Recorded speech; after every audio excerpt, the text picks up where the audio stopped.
the 508 SW GT line, the radical estate from Peugeot.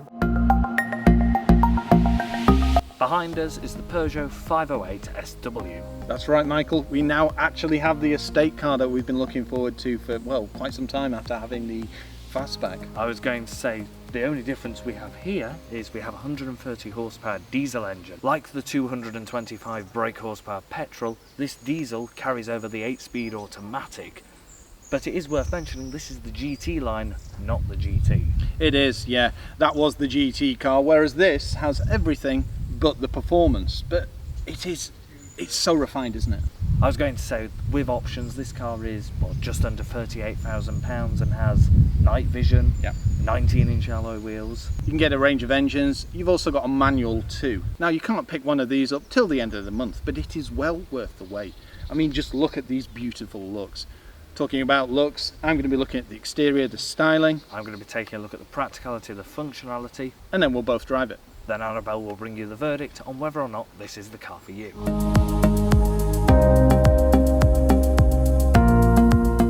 At the front of the car you can see, yes, this looks just like the fastback. You've got the LED headlamps, the lion tooth LED running lights, and I really love this sporty grille with the chrome and the shaping. And you've got a big lion there, and you're reminded it's the 508. It's not just great looks with this car either, it's tech loaded, full LED headlamps with self dip. It has adaptive cruise control, all controlled through iCockpit.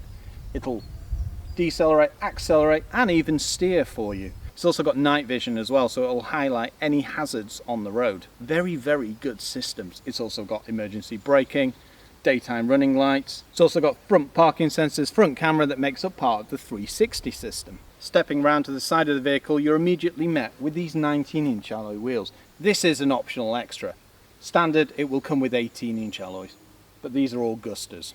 Very nice they are too. As you can see, we've got pearlescent paint. That is an option also.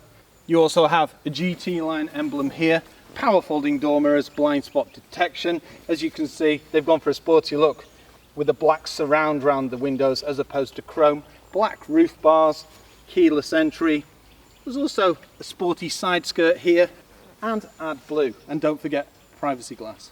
You've also got discs all round, and from this angle you can really see the sloping roofline. Gives it a really sporty look, especially in this optional pearlescent paint. Stepping round to the rear of the car, you immediately see the width, and as you can see, this stripe here with the blacked out rear lenses and the centre bit really accentuates that width. Twin chromed exhaust outlets, a satin black rear diffuser. You're reminded it's a 508 and it's the GT line trim.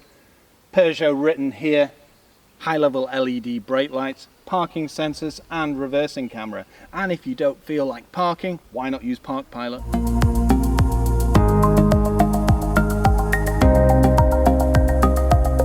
Stepping into the 508 is nice and easy for myself. Grandma isn't going to be jumping in because of the low slung height. It would have been nice to see some grab handles. There isn't, in fact, one in this car. As for the interior, it's exactly what you would expect from Peugeot. You've got the cockpit style layout with the small steering wheel, iCockpit along the top, and a large infotainment screen. I particularly like the carbon fibre effect trim and the optional £1,850 red Napa leather seats. When it comes to equipment, you have all-around electric windows, power folding heated electric door mirrors with blind spot detection. To the side here you have a button for the power tailgate, lane keep assist, and the active steering for the adaptive cruise control. Along the top you have iCockpit, you can change that on the steering wheel. You can have navigation, economy, various dial layouts and your media. Our car does have the optional £1,300 night vision that shows up pedestrians and various hazards in a little square on the dashboard at night time. Very cool indeed. On the back of the steering wheel you have your paddles for the 8-speed automatic gearbox, automatic wipers, automatic LED headlamps with self-dip.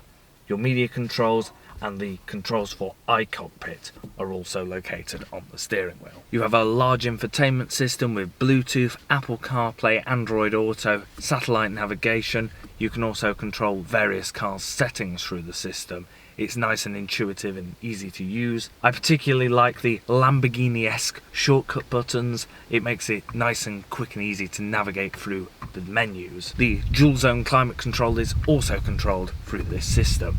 You have your drive mode button here. You have manual, sport, normal and eco. Start engine stop button. Automatic shifter with park pilot so you can bay and parallel park. Electronic handbrake. Underneath the floating dash there is also a wireless charging pad. The optional focal sound system sounds amazing too. There is 2 USB ports under the floating dash, a 12-volt socket in the centre here and an auxiliary in the central cupboard. When it comes to practicality, I've got lots of headroom and lots of legroom. All of the adjustment in the seat is done electronically. There is also electric lumbar support, they're heated and you have massage.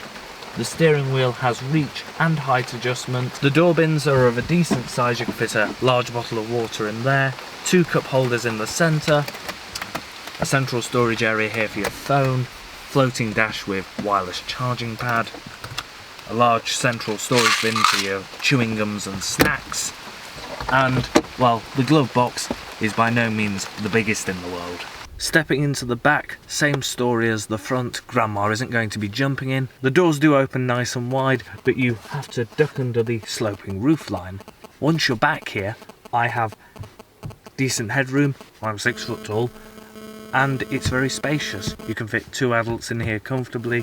Legroom is ample too, considering this seat is set in a relaxed position for a person well over 6 foot. 2 adults will be comfortable back here, free on shorter journeys. 3 children, not a problem.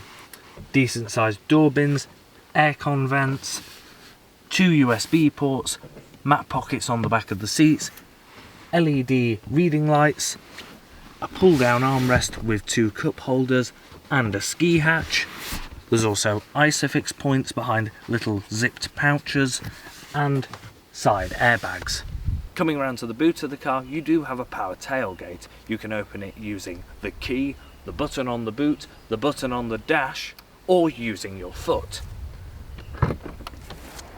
Once opened, you have 530 litres of space. You can also disable the foot operation up here.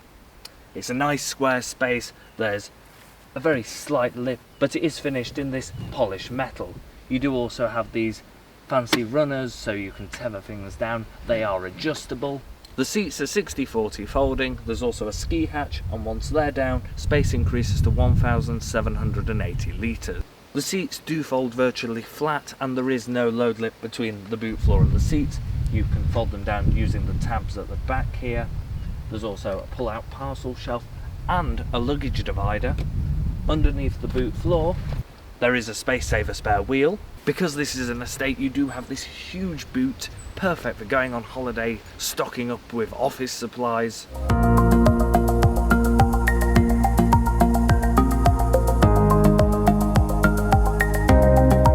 So what's the Peugeot 508 SW like to drive? This model has a 1.5 litre, 130 horsepower diesel engine and an 8-speed automatic gearbox. Well, it's a bit different to the 225 horsepower fastback that we drove, well, sometime last year, isn't it?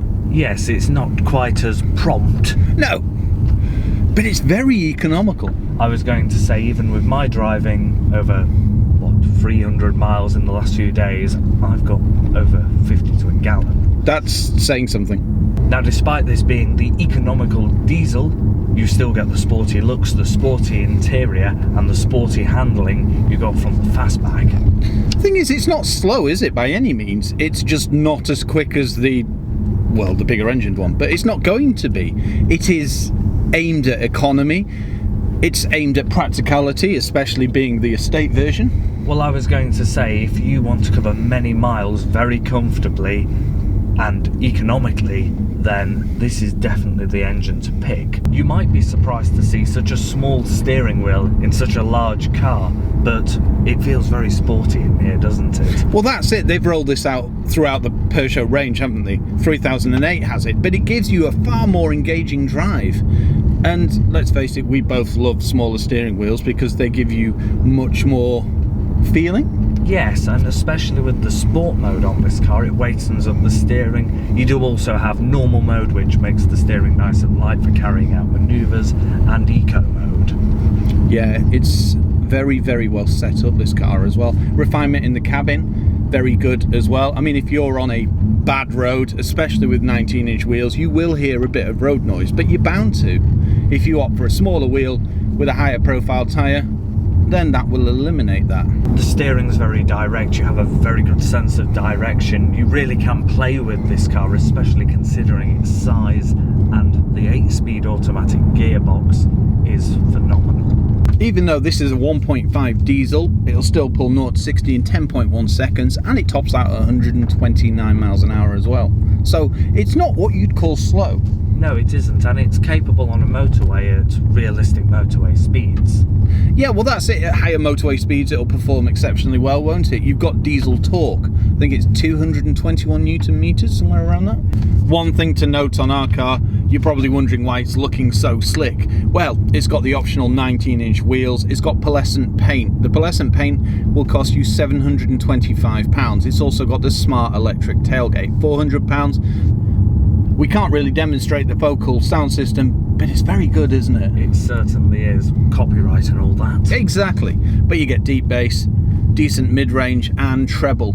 The night vision that Michael mentioned is £1,300. The Vizio pack, £600. The Augusta 19-inch alloy wheels that we have on this model, surprisingly only £300.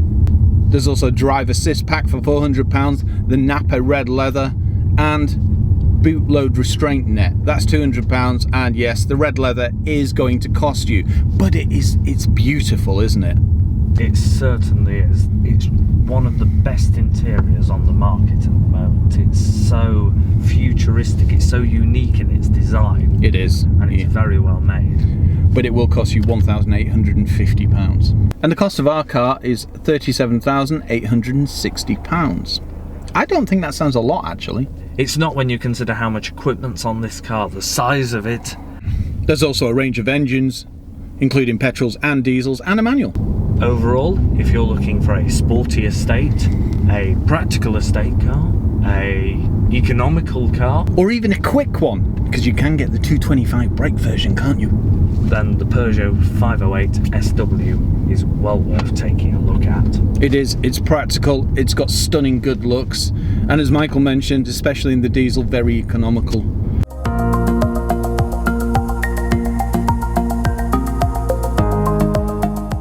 From just over £26,500, the 508 SW is a luxury estate car. With 5 different trims to choose from, you have plenty of scope to make it your own, including the 225 horsepower GT Fastback model E88 that we reviewed last year. The model we have is the GT line, and prices start from just under £30,000. This one here is just over £37,500 with optional extras. The 4-cylinder 1.5 litre turbocharged diesel engine comes with an 8-speed automatic gearbox and will get you from 0 to 62 miles per hour in 10.1 seconds. It delivers 221 Newton meters of torque, and it has a combined fuel economy of between 51 and 58 WLTP. It's Euro 6 and NCAP 5 too. Standard features of the GT line include 18-inch diamond cut alloy wheels, cruise control with speed limiter, Peugeot's iCockpit, LED headlights and tyre under-inflation detection. Optional extras include smart electric tailgate, night vision, pearlescent paint, and you even get massaging seats in the front. My favourite setting is cat paw, which isn't surprising really when you're considering I love cats. With a staggering good look and great performance, the Peugeot 508 SW is a fantastic car.